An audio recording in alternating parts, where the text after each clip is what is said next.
For a movie review, and this movie is the United States versus Billie Holiday. I've got it down as 2021. I think it was released just before the new year, but it was certainly available for consideration at the Academy Awards. It's directed by Lee Daniels, an African American director, and I've seen some of his work, and he's pretty polished. Writing, screenplay by Suzanne Laurie Parks, based on a book changed to screen by Johann Hari. And the cast, in the lead role, Billie Holiday, Andrea Day. Leslie Jordan plays Reginald Lord Divine. Tyler James Wilson plays Lester Young, the sax player for Billie. Miss Lawrence, played by Miss Freddie. Rob Morgan plays Louis McKay. Garrett Hedlund is Harry Azinger. He's works for the FBI, the Drug Enforcement Unit. Natasha Leon plays Talua Bankard, a friend of Billie's. And Trevant Rhodes plays Jimmy Fletcher. He goes undercover. He works for the FBI, but he goes into undercover to get into Billie Holiday's group and befriend her. And then we've got Susan Dukic, who plays Joe Glasser, and then Eric LaRae Harvey, James Monroe. So that's got a little bit of the cast out of the way. It has to be said that Andrea Day received a nomination for Best Performance by an Actress in a Leading Role for this movie, and she actually won the Golden Globe in the same category, and there was nominations at the Golden Globe for Best Original Song, and that song was Tigress and Tweed. I want to just make a note that for movie buffs around, you will recall back in 1972 another movie about the life of Billie Holiday called Lady Sings the Blues, with Diana Ross in the lead role, and it's a very good film indeed. So that's my intro to the United States versus Billie Holiday. Version is a biopic on the last 12 years in the life of the legendary Billie Holiday. Billie was 44 when she tragically died of a liver disease in 1959. There's a great soundtrack on this movie and an outstanding performance, as mentioned, in both acting and singing by Andrea Day as Billie. And so my initial thoughts on this movie. This is what we basically saw. We saw through the instructions of J. Edgar Hoover, director of the FBI, a determination to silence Holiday for her singing the song Strange Fruit, which symbolised the white supremacist KKK's use of lynching on the black Negro throughout the early part of the 20th century. The intention was to frighten civil rights activists and the African community into submission.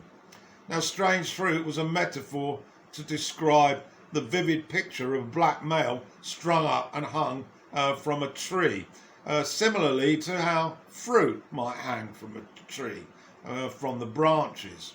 See Holiday's early life as a child of a mother who was a prostitute and had a series of violent, abusive relationships with men. Billie witnessed most of this, and Billie is, as an adult, seeks some solace from this dreadful upbringing by using illegal drugs, and she eventually gets onto heroin to deaden the emotional pain.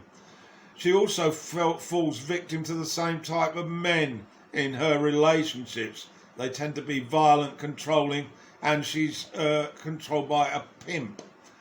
Billie, an awesome talent as a jazz and blues singer, and she's loved by all colours and had an aura on stage that attracted influential men, and the FBI informant infiltrates her inner circle and later sets up a bust for heroin possession that he planted. And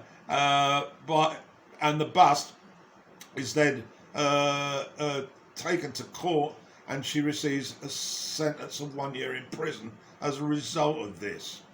The film's littered with scenes that illustrate blatant use of heroin. Aggressive sexual acts are also seen by men, and fights between women. But unlike a critic who I read who felt Daniels, the director, was overusing the negative aspects to Holiday's wretched life, I felt we also saw the element of fun within her inner circle. Lots of tender love moments with Jimmy, and a taste of Billie's instant star quality on stage with her band and with her beloved audience. The film, directed by Daniels, does to an extent paint a picture of racist attitudes towards her by the powers that be, but as this was a fact of history, I wouldn't wish these details to have been swept under the carpet. Billie's relationship with Jimmy was somewhat over elaborate, but who's to say whether she did or did not have a mix of feelings towards him, even though he actually laid the trap for her. It's an aspect of the film that caused a considerable debate, but I think he effectively delivered to her the sort of closeness that had been lacking. It also enabled the Drug Enforcement Agency to keep her in their sort of radar, and of course the bust enabled them to Jimmy to deliver her on a silver platter, so to speak. Garen Hedlund's portrayal of Harry J. Ansliker, the chief of the U.S. Treasury Department's Bureau of Narcotics, very much portrayed as an outspoken racist who believed jazz was jungle music, and he had a corrupting influence, and the music, that is, had a corrupting influence on his precious white audience. Through Anslinger, Holiday loses her license in a drug bust, and then was targeted again in a subsequent bust that I referred to again, which was planted on her. He and the government viewed Holiday as a somewhat radical civil rights activist, as powerful as Martin Luther King, would you believe. The intent was deliberately to silence her and criminalise her. But as to the parallels, although she did know King, and she certainly shared a few tender moments with him, in no way was she a radical civil rights activist.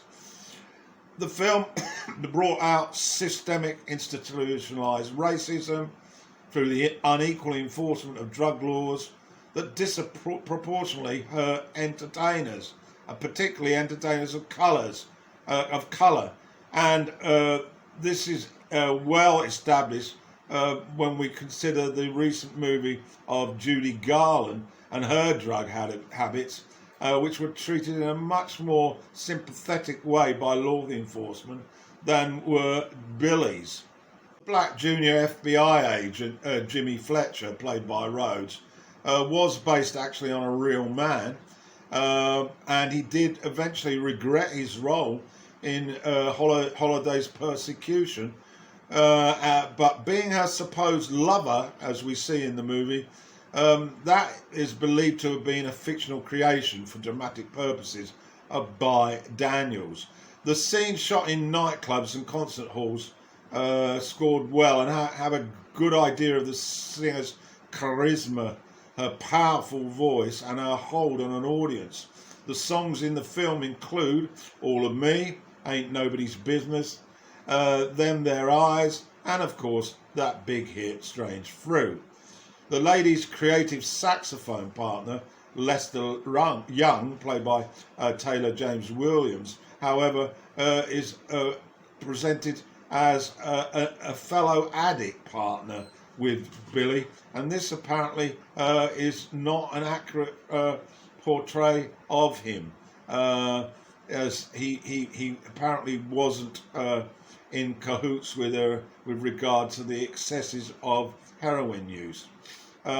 We also see some footage of her prestigious performance at Carnegie Hall in New York, and the direction is absolutely first class, as we see her performance and her interpretation, and it's captured also the environmental atmosphere, as we see a number of a stage persona are littered round the stage, who are federal agents, all ready to pounce on her if she actually sings that dreaded song. She avoided that, but it gives you some idea of the intensity that the FBI went to silence her. So, we as viewers need to consider what Holiday presented to the population. There are two sort of sides to that: the truth maker versus the badly behaved spoilt brat who liked drugs and was addicted to drugs. And this was what the American public, particularly the African American community, had to balance at the time. We all now know that she was a sad figure with a tremendous talent, like so many music stars who succumb really to the temptations to escape from this world. The scenes of segregation in venues where she is the star turn is very vivid, and it reminded us clearly of the stark reality of post-war America. I thought the movie overall was impressive. I might quibble with a few of the scenes, but for anybody that doesn't have much insight into the tale of this tragic figure and fantastic music artist that was Billie Holiday, you're going to see quite an insight here. The political aspects, well, you can dive into that if you so desire and find out through research how much is accurate. But I think on the face of it, it's a pretty accurate portrayal. So that's my review of the United States versus Billie Holiday.